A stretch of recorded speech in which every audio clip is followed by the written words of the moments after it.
Hey, it's John and Mike, brew-news.com. We're outside in the spring air and we're doing a product review. We are going to be talking about the NewAir freestanding 5.8 cubic feet single tap kegerator. And it's a wonderful thing. Mike set it up here on the back porch so we could sit outside, enjoy the sunshine, and talk about this kegerator. He's gonna pour himself a beer. Pour myself a frosty one. So, you were talking about all the features and you found that this one that wasn't really, you didn't see it was spec'd out for you. Yep. Tell me about this tap. Oh, it's spring-loaded. It has a spring-loaded tap. How about that? Most other faucets are just, you know, manual forward, backward, but this was something that I wasn't expecting when I set it up. I was like, oh, it's spring-loaded, so that's good. So when you have guests over who don't really know the ways of using a faucet, you can guarantee you're not going to get a bunch of spillage, which is good because one of the features on the top is got a really nice clean top here. It has this drip tray, but it legitimately is just a drip tray. It's not drained anywhere, so you'll get some drips and you can collect it there so you don't get a big sticky top. But if the faucet got left open, that would fill very quickly with beer, which is never not a good thing. I do like the railing too on the top as well. Yeah, the railing's really flashy, really smart. It's like this little chrome plated wiry job, but it's good because you can stack up extra glasses here and not push them off the back as you put them up there. Or if someone, you know, maybe after the evening goes pretty well and you're like, I need a new glass, right? So you're not going to push them off the back.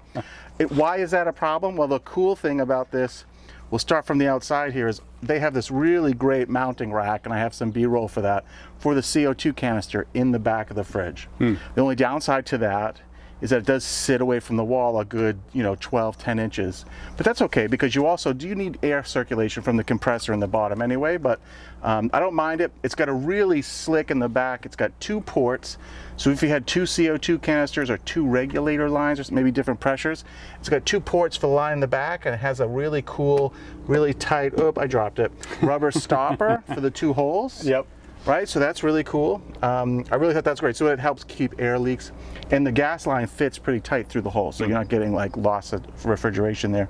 So it's really cool. When I first set this up, the sun was high, and the black plastic, it was like when I finally got it all together and I plugged it in, the little LCD in the front was reading 99 degrees. Oh boy! Right, but this sucker cooled that thing down in less than an hour and a half to about 50 degrees. And now it's down at my serving temperature. I think it's actually pushed down below there. It's at 40. That's exactly where I set it. So nice. I have it set for 40. Usually my kegerator downstairs is a little bit higher than that, but I just want to see how low it would go with all that extra heat sitting in it. It took just over an hour to get there, which is absolutely fantastic. Excellent. So that was really cool. I love it. It pours nice. The tower is fully insulated. Right? Which it should be, right? Especially if it's going to be out in the sun like this. So it's got some foam in there. It's got a little foam cap. The whole thing is lined with foam from top to bottom, and that's important because if this is hot and it sits for a bit in between pours on a cookout or something, then you just tend to get foam until the line cools, until all this stuff. So the only thing that's really heating up is the faucet. But a few, half a pour or so, you'll cool that off, and it helps control foam there really, really nicely. So easy to set up? Wicked easy to set up. There's my New England wicked. Anyway, it comes with extra shelving, right? So you can use it as a straight fridge. The tower wasn't attached when it came. It was packaged, one big box. But underneath here, there's a little gasket for screws that put this on. There's a little collar that lifts up to screw it down. That was super easy to put on. The tubing was already pre-attached to the faucet, so I just snake it through the hole and put that on there. They also provide a big rubber gasketed plug, so if you ever just wanted to use it as a fridge, you can take the tower off and re-plug the top, and you're not losing cold air out the top. So that's really cool. And it has like 2 or 3 other shelves in there, so you can really load this thing up with canned and bottled beer or whatever your beverage of choice is and use it that way. It's really great.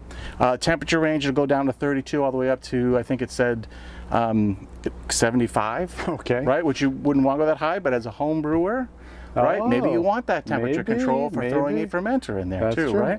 I'll double check that spec and put it in if I've screwed that up. We'll put that in there. So, but yeah, and then it's got this really great door. It's a flat fronted door. A lot of like dorm size fridges like this, the reason why you can't fit much in there is because you got shelving and stuff on the door. So a good kegerator, nice flat door. I've got some shots inside there. I'll show you that in B-roll. But this will hold one full Sankey keg, what's called a half barrel. it'll hold a pony keg, and they sell a stand to hold the pony keg up a little higher, just because of the length of the gas line. But it also easily hold 2, you can probably definitely squeeze in there 3 homebrew kegs. Now this is a single tower, but they have other options. You could get one with more towers and run, you know, 3 kegs in there, whatever.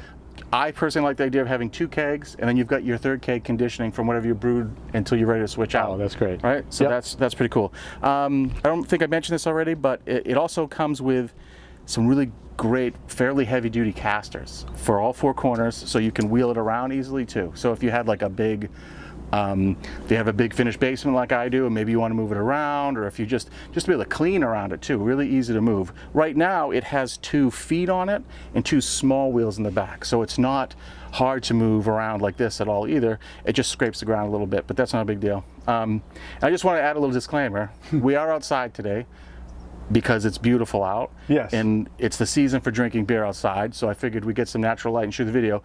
But this unit is not rated for outdoor use, outdoor storage, so I don't want anybody to think that that's what's going on outdoors. here. I don't want the great folks at NewAir to think, he's gonna leave it outside. It's not. It was, when we're done shooting, it's going back inside. It's gonna go inside. I'm just gonna hug it all night long. So, but yeah, it's absolutely awesome. Like I said, I loved how fast it chilled down. Yeah, I just got 1 keg of American Pale Ale number 5 in there right now. That's right, and that's what we're drinking. It's awesome. So if you're in the market for a kegerator, we can't say that you know, that this is the only kegerator around, but this is certainly one of the choices that you should look at as you're searching around the internet and looking for the best kegerator for you. Certainly.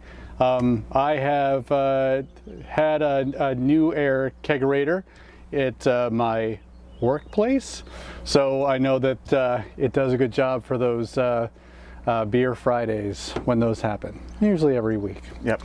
All right, so thanks a lot. We have a discount code that we'll put into the video description, so check that out. You'll get a discount for the purchase of this particular kegerator. If you have things you want to say, leave them in the comments below. Like this video if you like it, and subscribe to our channel because we do this kind of homebrew thing every single week. For John and Mike, brew-dudes.com, brew on. Cheers.